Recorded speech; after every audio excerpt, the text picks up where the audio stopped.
passageiros do mundo do sobrenatural. Hoje eu trago para vocês mais um vídeo da playlist de ufologia aqui no canal. Porém, antes de falar a respeito desse vídeo, convido a todos a darem uma passadinha aqui embaixo na descrição e conhecerem as redes sociais do canal. O blog Passaporte para o Sobrenatural e o Instagram, @milas_freitas. Além disso, já deve ter passado aqui por cima o nosso card do canal de gameplays.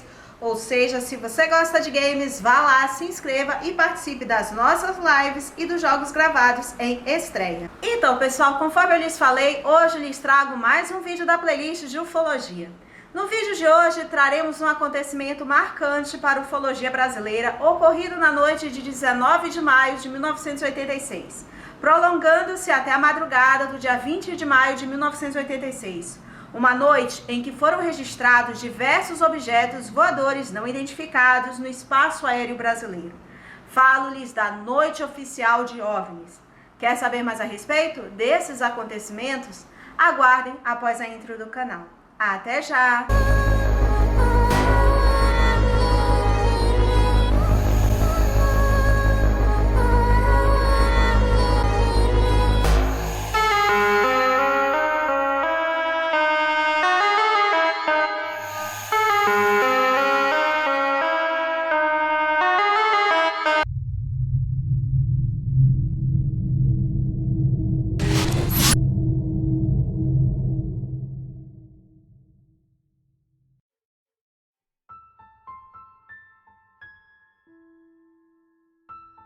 Quando chegou para trabalhar no dia 19 de maio de 1986, no Aeroporto Internacional Professor Urbano Ernesto Stanf, em São José dos Campos, São Paulo, o controlador de tráfego aéreo Sérgio Mota da Silva não imaginava que aquele plantão entraria para a história da ufologia, como a Noite Oficial dos OVNIs.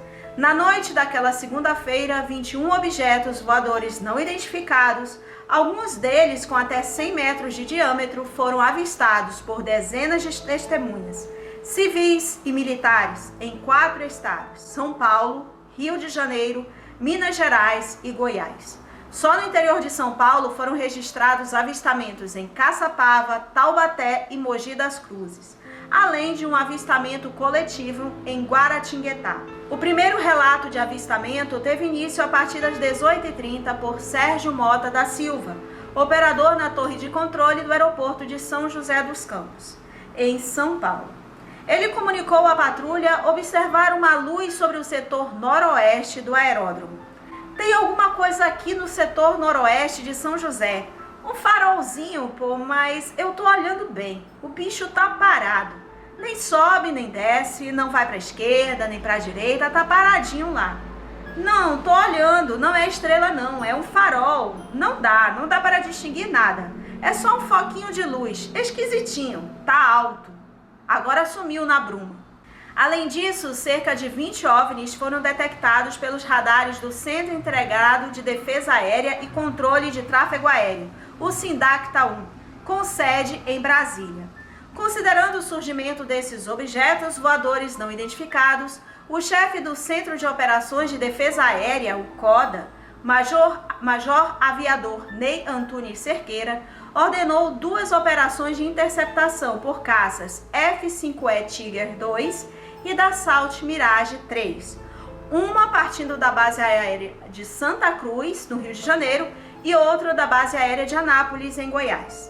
Ao todo, 5 caças foram enviados, 2 F-5E da base aérea de Santa Cruz e 3 Mirage F-103 da base aérea de Anápolis.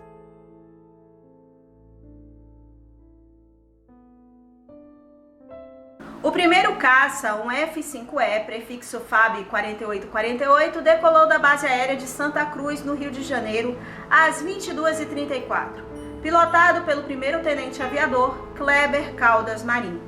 Nas comunicações por rádio, a aeronave era referida pelo codinome Jamboque 17, JB-17. O piloto decolou com o radar desligado e as luzes de navegação apagadas, sendo orientado a manter-se assim.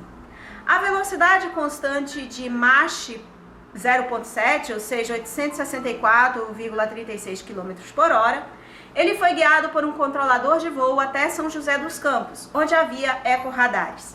Em menos de 10 minutos, Marinho fez contato visual com um OVNI cintilante, e na maior parte do tempo branco, mas que por vezes mudava de cor para vermelho e verde. O militar acendeu as luzes de navegação do avião e aumentou a velocidade para 1.173,6 km por hora. Contudo, a menor distância que conseguiu ficar do objeto foi de 10 milhas náuticas, ou seja, 18,52 km. E isso apenas por breves momentos. Aos 30 minutos de perseguição, avançando sobre o Oceano Atlântico cada vez mais, Marinho comunicou à Defesa Aérea as percepções que tinha do alvo. Eu estou informando que aparentemente não deve ser uma aeronave ou um avião devido à performance dele no que diz respeito à velocidade e também pelo local que ele está voando. Logo depois, o alvo distanciou-se rapidamente, ficou fora do alcance do radar de bordo do F-5, limitado a 20 milhas, ou seja, 37,4 quilômetros, e escapou em direção à África.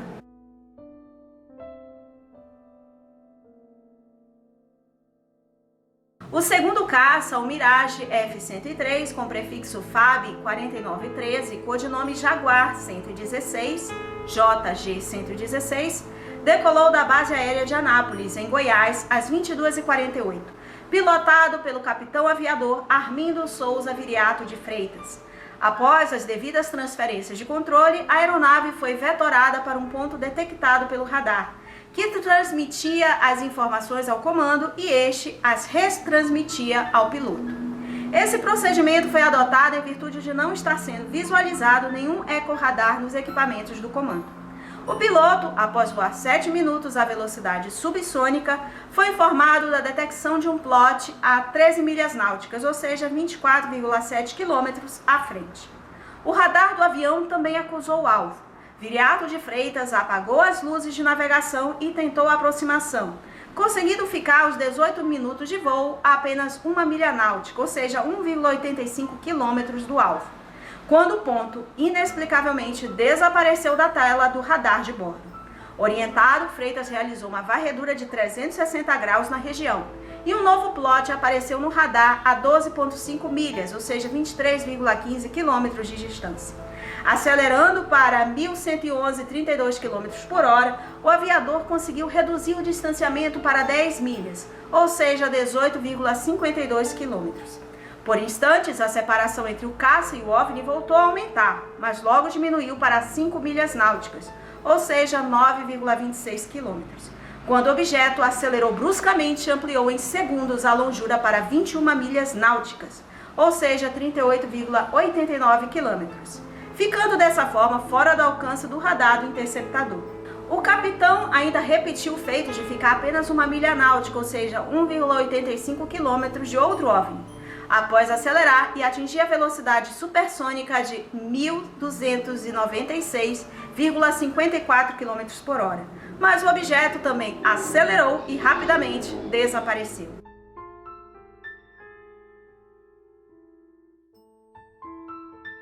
O terceiro caça, um F-5E com prefixo FAB 4849, codinome Jamboque 07, JB07, decolou da base aérea de Santa Cruz, no Rio de Janeiro, às 22h50, pilotado pelo capitão aviador Márcio Brizola Jordão.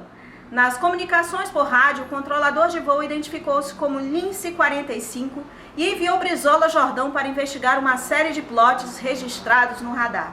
Com menos de 10 minutos de vetoração, surgiram numerosos tráfegos imóveis à cauda da aeronave, a qual foi comandada uma curva de 180 graus pela direita, não sendo obtido, porém, nenhum contato visual ou do radar de bordo. As buscas foram feitas inicialmente em Santa Cruz e depois em São José dos Campos, sem que nada de anormal fosse observado pelo piloto, apesar da noite clara, sem nuvens e com uma lua cheia.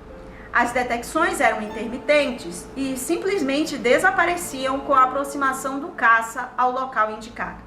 Após meia hora de voo, o capitão notou uma luz vermelha ao longe, a menor altitude, próxima a São José dos Campos. O controlador confirmou a detecção. Jordão tentou chegar perto, mas o plot sumiu do radar de solo e a luz apagou momentos depois. Quase imediatamente, ele viu duas outras luzes, uma fixa e outra piscando, de cor branca. mas concluiu serem os luzeiros provenientes de uma estação no solo, provida de alguma antena alta, equipada com 2 lâmpadas anticolisão. No sul de São José dos Campos, o aviador adentrou uma zona mais sujeita a detecções de plots, e o radar de bordo passou a apresentar uma série de riscos no scope, conforme informou o controlador. Na tela do radar aparecem uns riscos tarjados assim, meio em diagonal. Não é normal assim. O problema persistiu até o avião sair da zona mencionada. Pouco depois, conforme consignou em parte lavrada em Santa Cruz, no dia 28 de maio de 1986, Jordão avistou uma luz vermelha na linha do horizonte, no sentido do mar. Comunicou à Defesa Aérea e o controlador confirmou o contato, instruindo-o a tentar a interceptação, o que foi feito sem sucesso. Por estar com o combustível começando a escassear, Jordão retornou para Santa Cruz, pousando à 00:05 de 20 de maio. Ao todo, a aventura durou 75 minutos.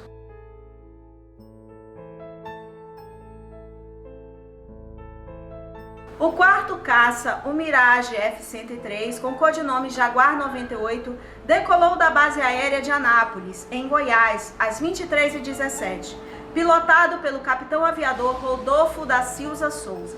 Souza foi guiado por um controlador até as posições estimadas do alvo e por diversas vezes chegou perto, ou mesmo passou pelo plot indicado pelo radar. Curiosamente, o contato duplo do caça e do OVNI era observado apenas pelo radar, jamais pelo comando. Após algumas tentativas frustradas de interceptação, sem nunca obter contato visual ou pelo radar de bordo, o aviador comentou com o controlador: com certeza, se for um alvo real, ele não está iluminado, ok? Tá escuro, porque eu tô praticamente visual com o sol. O OVNI demonstrava manobrar de maneira inteligente, evitando o caça. Em certo momento, o controlador percebeu o padrão de fuga adotado e informou ao caçador: garoto, o plot está sempre às suas 6 horas, ok? Quando você faz curva, ele está sempre fazendo curva à sua frente. Ele vem para cima de você, passa na sua vertical em cima ou embaixo. Nós não temos condições de detectar a altitude e fica na sua cauda o tempo todo. Quando você faz curva, ele some da posição e aparece sempre na sua frente.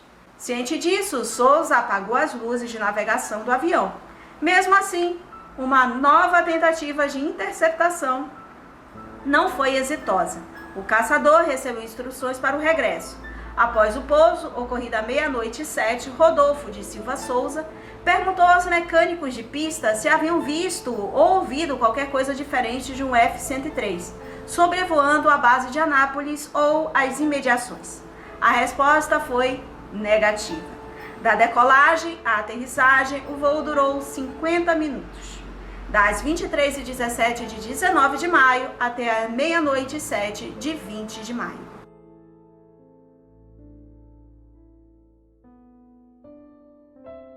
O quinto e último caça, o Mirage F-103, decolou da base aérea de Anápolis, em Goiás, às 23h36, pilotado pelo capitão aviador Júlio César Rosenberg. Por 3 vezes, Rosenberg foi deslocado para interceptar um alvo que estava evoluindo nas proximidades da base aérea de Anápolis, em Goiás. Chegou a ficar à distância de 1 milha náutica, ou cerca de 1,85 quilômetros do OVNI, sem nunca obter contato radar ou visual. O voo durou ao todo 54 minutos.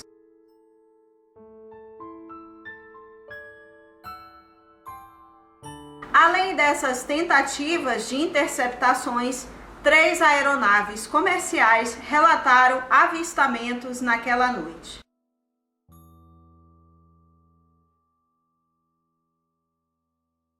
Um modelo bandeirante da TAM, que fazia a rota de Londrina, no Paraná, a São Paulo, avistou um OVNI.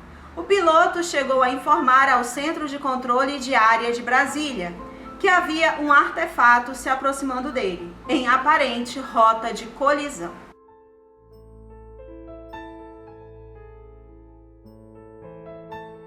Uma aeronave comercial da Transbrasil também avistou um objeto voador não identificado sobre a região de Araxá, no interior de Minas. O voo seguia de Guarulhos, São Paulo, para Brasília, Distrito Federal.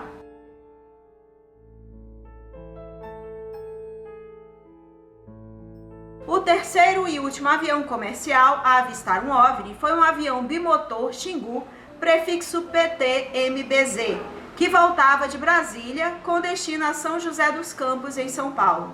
A bordo estavam o coronel Osiris Silva, que voltava de uma reunião com o presidente da República, José Sarney, e o seu copiloto, Alcir Pereira da Silva. Às 21h04, Sérgio fez contato com o piloto do bimotor.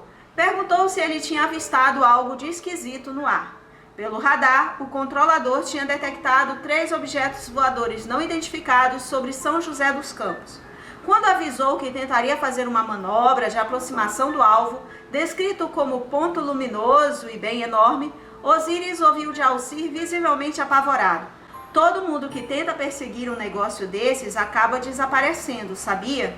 Dessa vez, quem desapareceu para alívio do copiloto foi a luz misteriosa. Sumiu assim que o piloto começou a manobrar a aeronave. No dia seguinte, Osiris tomou posse como novo presidente da Petrobras. Na coletiva de imprensa, nenhum jornalista lembrou de perguntar algo sobre petróleo. Todos queriam saber apenas sobre discos voadores. Procurado pela reportagem, Osiris Silva não quis comentar o episódio.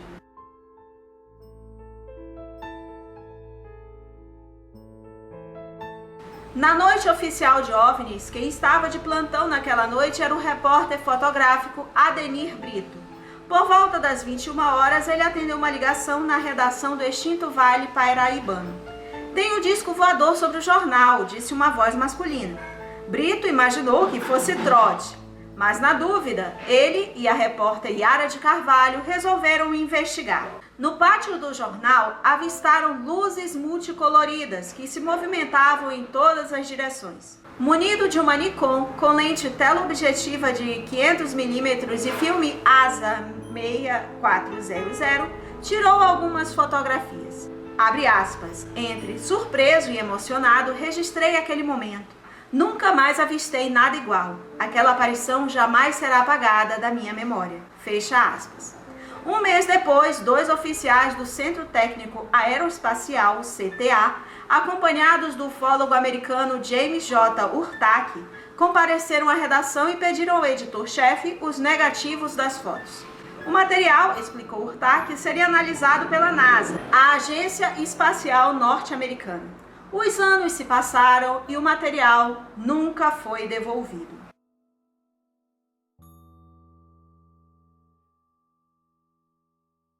No dia 23 de maio de 1986, às 16h30, o então ministro da Aeronáutica, o brigadeiro Otávio Júlio Moreira Lima, convocou uma coletiva para comunicar à imprensa que 5 caças da FAB perseguiram 21 objetos voadores não identificados.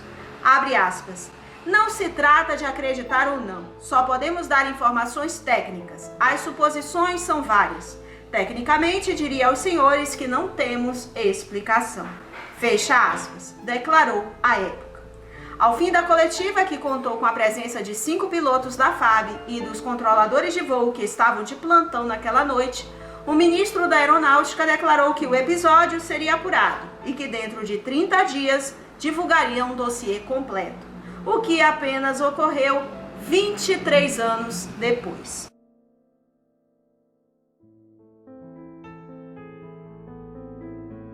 Em 25 de setembro de 2009, foi divulgado o relatório oficial da Força Aérea Brasileira sobre o caso, que diz, abre aspas, "Como conclusão dos fatos constantes observados em quase todas as apresentações, este comando é de parecer que os fenômenos são sólidos e refletem de certa forma inteligência, pela capacidade de acompanhar e manter distância dos observadores, como também voar em formação, não forçosamente tripulados." Fecha aspas. Em outubro de 2015, o Arquivo Nacional disponibilizou gratuitamente 16 áudios da chamada Terceira Remessa do Fundo OVNI, denominação para o acervo de documentos relativos à ovniologia disponibilizados por meio da Lei de Acesso à Informação, entre as quais constam 8 gravações das conversas entre pilotos e controladores aéreos, assim como o Sistema de Defesa Brasileiro na noite de 19 de maio de 1986. Nos áudios fica claro que dezenas de objetos foram captados pelo radar, Várias vezes foram observados e perseguidos pelos pilotos, demonstrando um comportamento inusitado durante todo o episódio. Então, pessoal, em relação a esse assunto, infelizmente eu não consegui encontrar esses áudios e documentos quando eu pesquisava a respeito do tema para a elaboração desse roteiro. No entanto, a época em que esses documentos foram liberados, eu cheguei a passar uma vista sobre esse caso, mas me interessei mais sobre o tema da Operação Prato, né? Que por sinal possui um acervo imenso, mas esse caso ele será mais explorado em assunto para outro vídeo.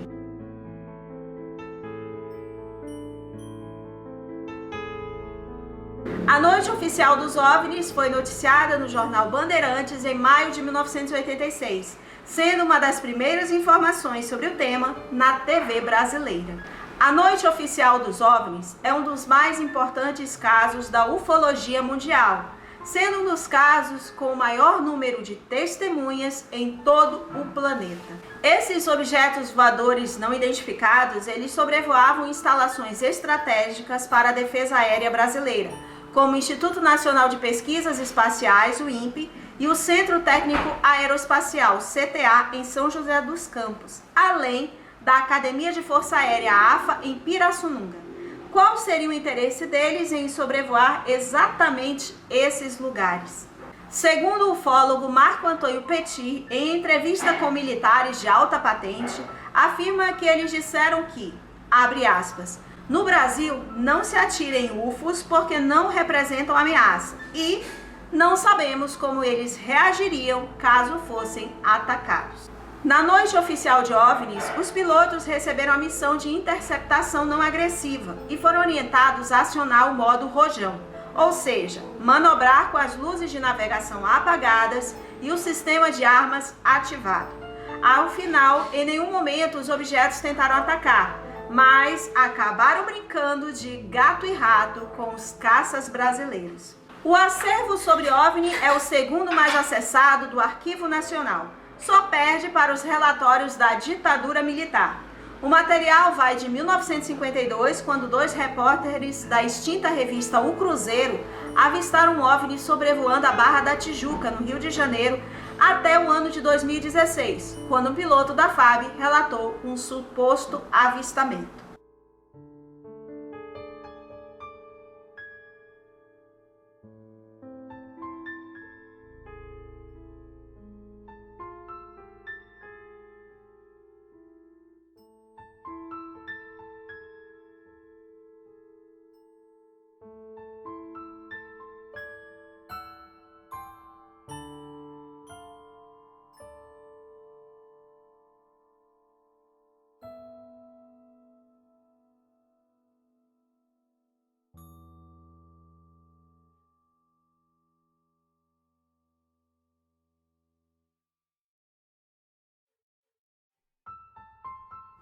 Então, pessoal, em relação a esse tema é um dos temas que eu sempre tive interesse em trazer aqui para vocês. Infelizmente, eu encontrei pouco assunto, embora diga que é um tema de grande interesse, foi de grande interesse para o meio internacional da ufologia, mas eu encontrei pouco assunto a respeito. Na realidade, eu não vou dizer pouco assunto.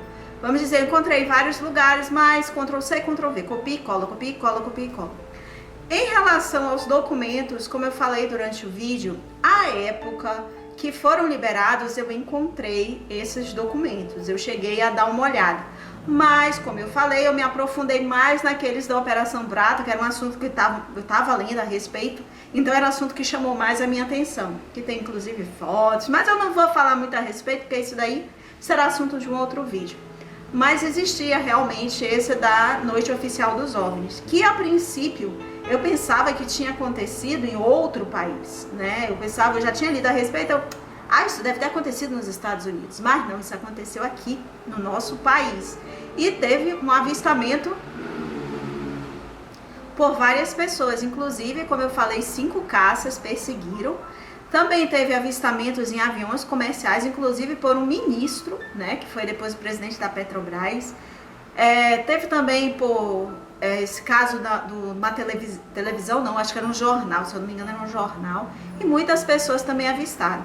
E outra coisa que abriu uma interrogação na minha cabeça é qual o interesse deles em sobrevoarem pontos estratégicos da defesa aérea brasileira. Será que realmente seriam OVNIs? Pelo que deu a entender, pelos comentários dos pilotos, dos pilotos dos caças, realmente era algo muito estranho, até pela velocidade, pelo fato deles aparecerem, depois desaparecerem, depois já estarem na frente da pessoa, atrás da pessoa, conseguirem altas velocidades. Então, deixa aqui nos comentários a opinião de vocês, o que vocês acharam desse vídeo, qual a opinião de vocês a respeito. Bem, pessoal, eu espero que vocês tenham gostado de mais um vídeo da playlist de ufologia. Também nós temos aqui no canal uma playlist de mistérios, lenda, lá sobre dos games, ufologia e muitas outras. E se é a sua primeira vez que chegou aqui e chegou a partir desse vídeo e gostou, inscreva-se aqui embaixo e ative o sino de notificações para ficar sabendo a respeito dos próximos vídeos, tanto dessa playlist quanto das outras playlists que tem aqui no canal. E além disso, há duas playlists em que há a participação de vocês, a participação dos inscritos. Uma de experiência sobrenatural e outra de foto ou fotografia fantasma. Ou seja, se você vivenciou uma experiência sobrenatural e queira compartilhar aqui no canal, vou deixar meu e-mail aqui embaixo e na descrição, e você pode me encaminhar seu e-mail com o assunto experiência sobrenatural. Ou então pode encaminhar via áudio no WhatsApp que eu vou deixar aqui embaixo e na descrição. Apenas peço que se identifique e diga sua localidade para que eu entre em contato. E se você tem uma foto, fotografia fantasma, inexplicável, ufológica, e também queira compartilhar aqui no canal, vou deixar meu e-mail aqui embaixo e na descrição, e você pode me encaminhar seu e-mail com o assunto foto ou fotografia fantasma, para que eu faça um vídeo e compartilhe aqui com todos. Então, muito obrigada por assistir e até o próximo vídeo de ufologia aqui no canal. Beijo, tchau!